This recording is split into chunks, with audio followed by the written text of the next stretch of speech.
The ancient Stoics recognized that anger was a destructive emotion.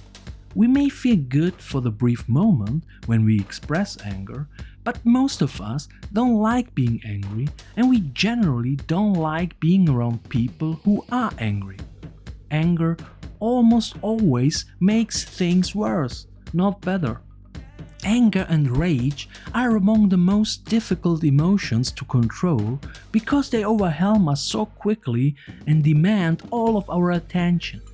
Seneca wrote, "Certain wise men, therefore, have claimed that anger is temporary madness, for it is equally devoid of self-control, forgetful of decency, unmindful of ties, persistent and diligent in whatever it begins, close to reason and counsel, excited by trifling causes, unfit to discern the right and true, the very counterpart of a ruin that is shattered in pieces where it overwhelms." So, how do we avoid getting extremely angry?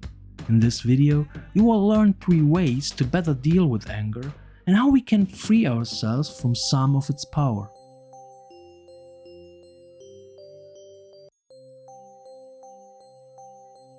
First, recognize that it is your opinion that makes you angry.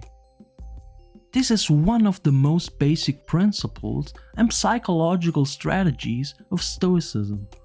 We often think that it is the other person's action that makes us angry.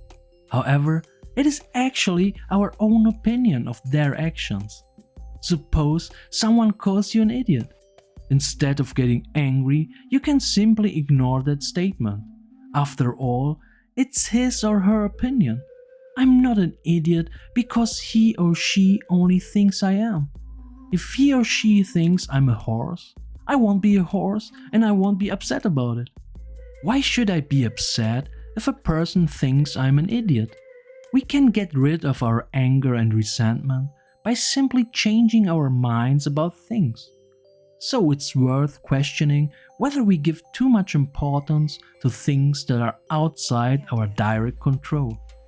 Marcus Aurelius wrote that it's not what they do that bothers us. That's a problem for their minds, not ours. It's our own misperceptions. Discard them. Be willing to give up thinking of this as a catastrophe, and your anger is gone. Second, recognize that anger has consequences. The first rush of anger feels good. When we release our anger, we feel exhilarated and that we are right. What we don't realize, however, is that anger has consequences. It can damage our reputation and it can have legal or moral consequences.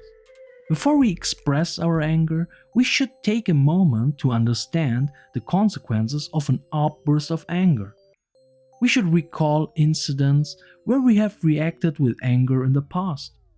If we personally insulted someone or said something out of anger, what did it do to us at that time?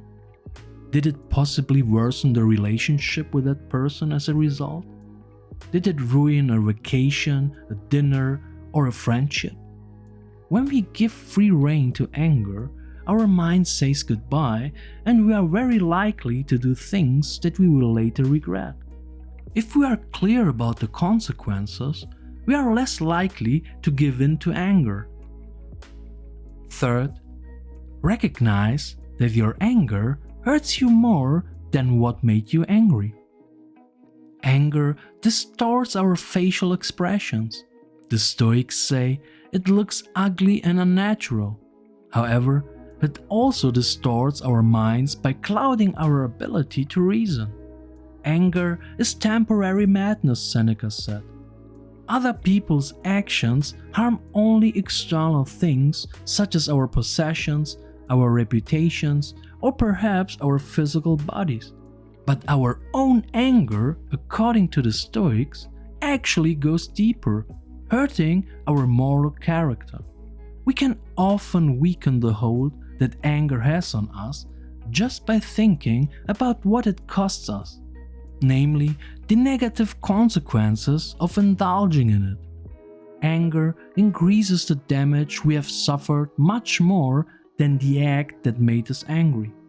Marcus Aurelius wrote, "How much more damage anger and grief do than the things that cause them." Thanks for watching.